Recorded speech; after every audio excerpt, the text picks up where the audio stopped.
Que s'est-il réellement passé au lycée de Conflans-Sainte-Honorine jeudi dernier? Ces images ont beaucoup circulé. On y voit notamment un lycéen violemment interpellé et ce policier qui met en joue des élèves avec un lanceur de balles de défense. Devant l'émotion que ces images ont suscité, la police a communiqué rapidement sur les circonstances qui ont précédé cette intervention. Alors, on a appelé les lycéens, souvent mineurs, qui ont enregistré la scène sous différents angles. On a regardé des dizaines de vidéos de toute durée et on a retracé minute par minute le déroulement de cette matinée.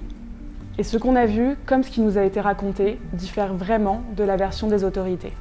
On est donc le 6 avril dernier, devant le lycée Jules Ferry, à Conflans-Sainte-Honorine, dans les Yvelines. Il est environ 7 h du matin, les premiers lycéens arrivent pour préparer le blocus de leur établissement, organisé dans le cadre de la contestation contre la réforme des retraites.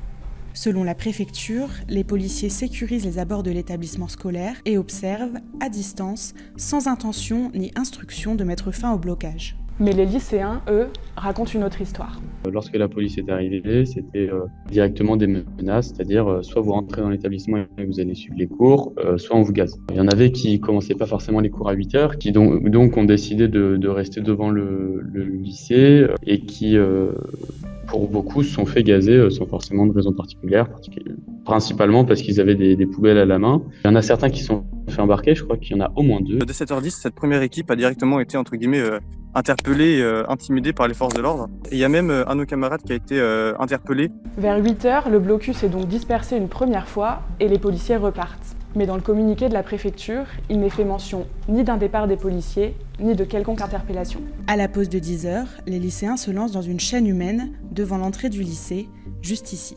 À la récréation de 10 h, on commence à faire une ligne, beaucoup d'élèves nous rejoignent. À ce moment-là, donc il est 10h05 et tout va bien. Sauf que par souci de procédure, le lycée est obligé d'appeler la police lorsqu'il y a un blocus. Donc le lycée appelle la police. Pendant ce temps, il y a quand même une bonne ambiance à l'endroit du blocus. On commence à chanter. On a une grosse partie qui chante la Marseillaise.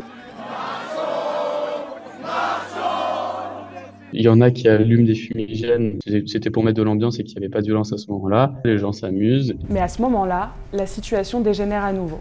Selon des témoins de la scène, des personnes extérieures au lycée se mettent à jeter des cailloux en l'air.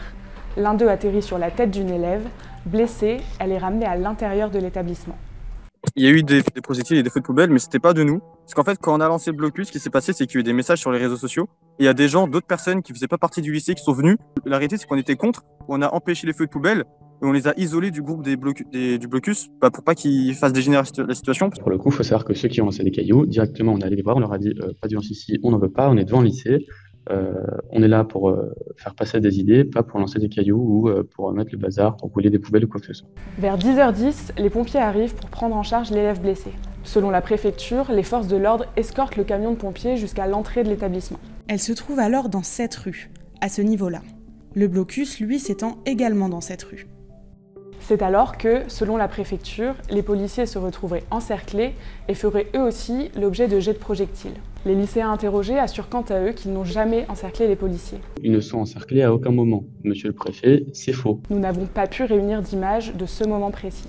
Vers, je dirais, 10h20, les policiers gazent sans forcément de raison particulière des élèves de ce côté-là de la rue, ce qui crée un énorme mouvement de foule, énormément de personnes qui courent, qui crient et qui ont peur. Puis après, les policiers avancent en nous braquant avec leur LBD, leur gaz lacrymo et leur lance-grenade.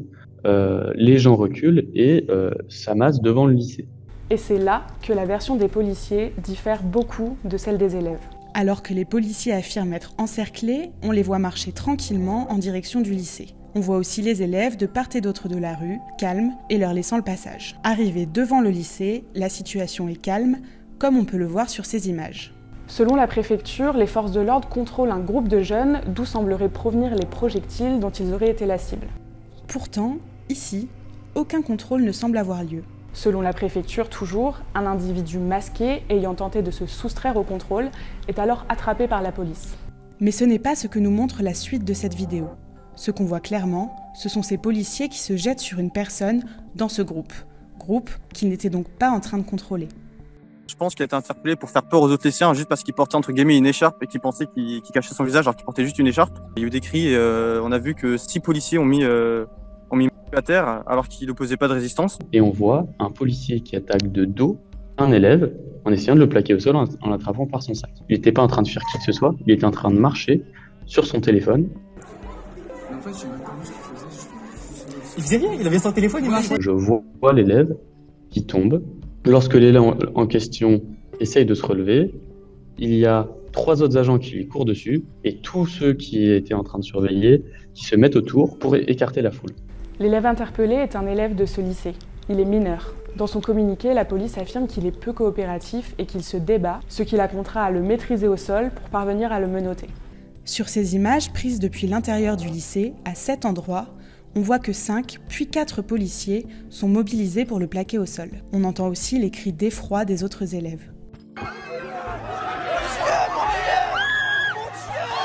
C'était d'une violence extrême, ça faisait vraiment peur. Ils se prenaient des coups de genoux, ils se prenaient des coups dans la nuque, ils se prenaient des coups dans le dos.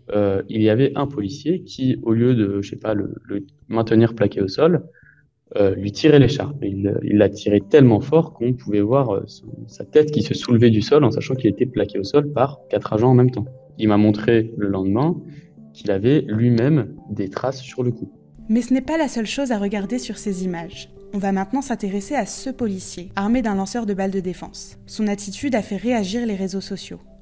Notre analyse des images montre clairement que l'utilisation de son arme est problématique dès son arrivée sur les lieux. À plusieurs reprises, comme ici, ou encore ici, il met en joue les élèves avec son LBD, doigt sur la gâchette, à moins de 5 mètres, et en visant parfois le visage. Des pratiques pourtant interdites. C'est d'une violence extrême et surtout, c'est pas nécessaire contre des enfants. On va nous dire, oui, mais il était juste en train de menacer, il n'allait pas tirer. Sauf que s'il était juste en train de menacer, il n'aurait pas eu son doigt sur la gâchette. Sur ces images, toujours filmées depuis l'intérieur du lycée, on voit Félix tenu en joue par ce même policier, carrément à moins d'1 mètre.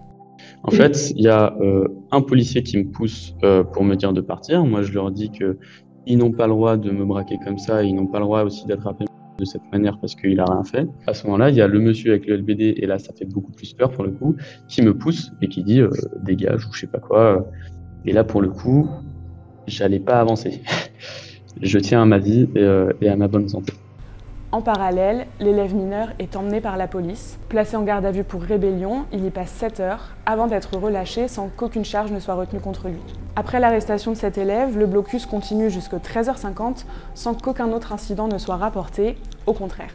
À ce moment-là, on se dit, si nous restons comme ça, sans mettre de barrière, sans mettre de frontière entre les policiers et nous, parce qu'à ce moment-là, il n'y a ni poubelle, ni barrière de chantier, ni quoi que ce soit pour nous séparer, il va forcément y avoir des violences. Donc, en 2 minutes 30, on sort des barrières, on sort des poubelles, on les pose. En 2 minutes 30, la rue est complètement bloquée des 2 côtés.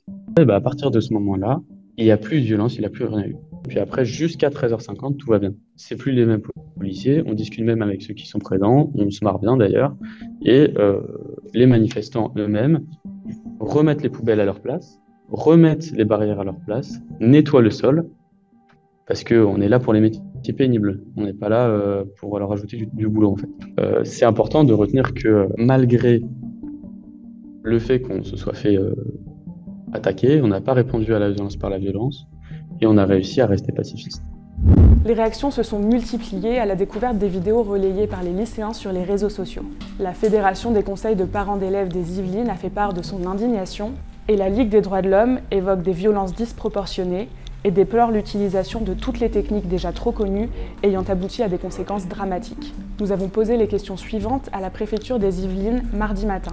En quoi la situation nécessitait l'intervention d'agents munis de lanceurs de balles de défense et d'un lance-grenade? En quoi l'individu ayant été interpellé était menaçant? Les autres élèves du lycée étaient-ils aussi menaçants? Est-ce que l'agent portant le LBD a respecté les règles d'usage de cette arme en ce qui concerne la position d'attente, la distance permettant de limiter les risques lésionnels en cas de tir, la distance permettant d'assurer au tireur, dans la mesure du possible, que les tiers présents se trouvent hors d'atteinte. En date de vendredi matin, la préfecture ne nous a pas donné de réponse.